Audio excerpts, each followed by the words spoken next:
దున్నపోతుల ఇంత బరువు ఉన్నావంటే? పెళ్లికి ముందు ఇలాగే ఒకసారి ఎత్తుకొని మెట్లెక్కించారు, అప్పుడు బరువు అనిపించలేదా? అప్పుడేం అనిపించలేదు. ఇప్పుడు మా ఇంటి తిండి తిని నీ కొవ్వు బాగా పట్టినట్టుంది. ఇలాంటి ప్రోగ్రాం ఉందని తెలిస్తే ఇంకొంచెం ఎక్కువ తినేదాన్ని సార్. మొన్న ఎవరో ఒకళ్ళని ఏడిపించి మేము సంతోషపడము అన్నారు. ఈరోజు వాళ్ళ బుద్ధి బయటపడింది. గత 6 నెలలుగా మీతోనే ఉంటున్నాను కదా, మీ బుద్ధులు కొన్ని అంటుకున్నట్టున్నాయి. నీకు మాటలు బాగా వచ్చాయి కదా, ఇక్కడి నుంచి విసిరిపడా. ఏంటి ఇసిరేస్తా అంటున్నారు? ఇసిరేస్తారా? నన్ను విసిరేస్తే మిమ్మల్ని కూడా లాక్కు తీసుకువెళ్తాను. సావిత్రి తన భర్త సత్యవాన్ కోసం యమధర్మరాజుకి ఎదురు నిలబడి తన భర్త ప్రాణాల కోసం ముల్లోకాలు తిరిగి యమపురికి వెళ్ళి తన భర్తను బ్రతికించుకుందంట.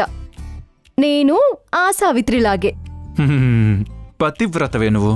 థ్యాంక్స్, ఇప్పటికైనా మీ నోటితో ఒప్పుకున్నందుకు. బా, నీ పురాణాలు ఆపి ఆ మెట్టికి బొట్టు పెట్టవే, మొయ్యిలోకి చస్తున్నాను.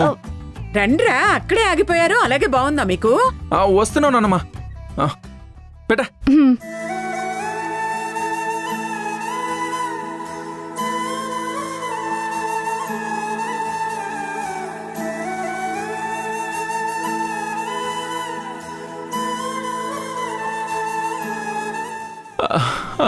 అమ్మయ్యా, అయిపోయింది నానమ్మా, అయిపోయింది. సార్ ఆగండి.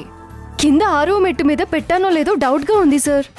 అయ్యయ్యో, ఒరేయ్ ఒకసారి తీసుకెళ్లి చూసిరాపో. నానమ్మా. ఒరేయ్, లెక్క తప్పకూడదురా, భగవంతుడు క్షమించడు. నీకు దండం పెడతానే. ఈ మెట్ల పూజకి ఒంట్లో ఉన్న నవనాడులు దగ్గరకొచ్చి అక్కడే స్టక్ అయిపోయాయే. ప్లీజే, ఇక నేను నడవలేను. ప్లీజ్. కావాలంటే ఒక ఒప్పందానికి వద్దాం.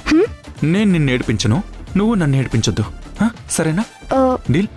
Please please please. డీల్. అమ్మమ్మ, అయిపోయింది. రండి రండి, పూజారి గారు వెయిట్ చేస్తున్నారు.